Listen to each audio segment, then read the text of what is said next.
Hola, les habla Alejandro Torres, Head de Rates de Mercados Globales en BBVA Perú, y en esta oportunidad voy a comentarles sobre el comportamiento de los mercados financieros durante la tercera semana de diciembre, así como nuestras expectativas para el tipo de cambio y tasas de interés. Comenzando por los mercados internacionales, las acciones globales continuaron mostrando un desempeño positivo, el más largo desde 2017, en la medida que los inversionistas consideran que se evitaría una recesión económica en la economía americana para los próximos meses y considerando que los recortes de tasa de política monetaria serán agresivos para el 2024. El índice Standard Poor's 500 aumentó 0.75%, mientras que el Dow Jones y el Nasdaq 100 llegaron a los niveles históricamente más altos. El precio del petróleo aumentó 2.5%, luego de preocupaciones en torno a ataques en el transporte marítimo del Mar Rojo. El cobre también aumentó la semana, avanzando 0.37%. Por el lado económico, se evidenció la corrección en inflación de Estados Unidos, luego que el índice de precios de gasto de consumo personal subyacente mostró un avance de solo 0.1% en noviembre, mientras que el aumento en octubre se revisó a la baja. De hecho, el índice general cayó 0.1%, mostrando la primera caída en 21 meses. Por otro lado, aumentó la venta de nuevas viviendas, mostrando un avance de 14.8% en noviembre. La confianza del consumidor también aumentó a los niveles más altos desde julio. Luego, las órdenes de bienes durables aumentó 5.4% en noviembre, el salto más alto desde julio de 2020. La data de inflación, sobre todo, generó un empinamiento en los bonos del Tesoro americano, con una caída en las tasas de los tramos cortos de la curva de rendimientos. Del lado de Europa, el índice Eurostoxx 600 subió 0.21%, mientras que el índice británico FTSE 100 aumentó 1.6%. La inflación en Reino Unido se redujo más de lo esperado, a un 3.9% interanual en noviembre, después del 4.6% de octubre. Se revisó la expectativa de crecimiento del producto, mostrando que la economía se contrajo 0.1% en el tercer trimestre. Luego, respecto a Asia, en Japón, el Banco Central mantuvo su política monetaria expansiva sin mostrar grandes cambios en la expectativa hacia adelante. En China, la mayoría de índices accionarios mostraron un desempeño negativo luego de que el gobierno anuncie nuevas restricciones al sector de videojuegos y apuestas.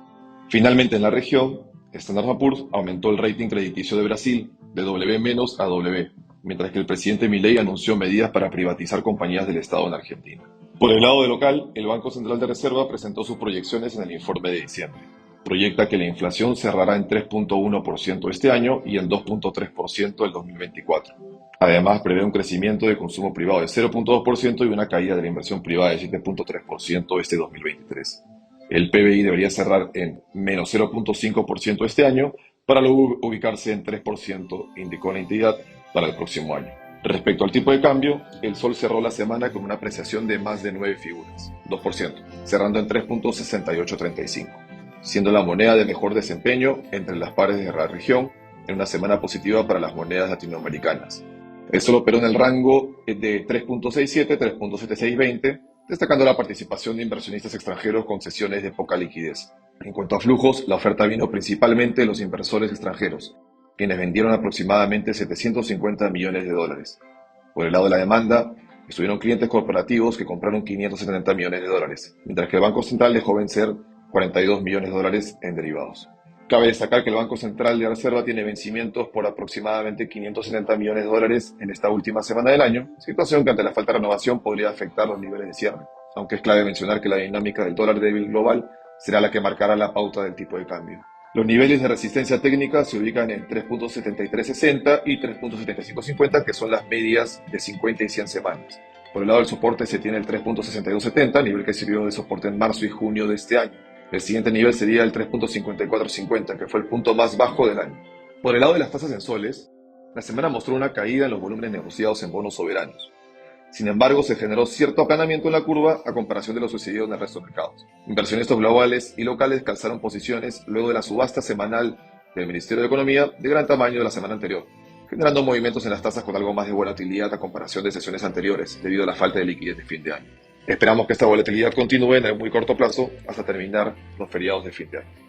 Finalmente, es clave mencionar que es evidente el ciclo de corrección de inflación en el mundo y especialmente en Perú, lo que, sumado a la probabilidad de un escenario de fenómeno del Niño menos agresivo versus lo esperado anteriormente, podría generar una caída de la inflación más agresiva para los próximos meses.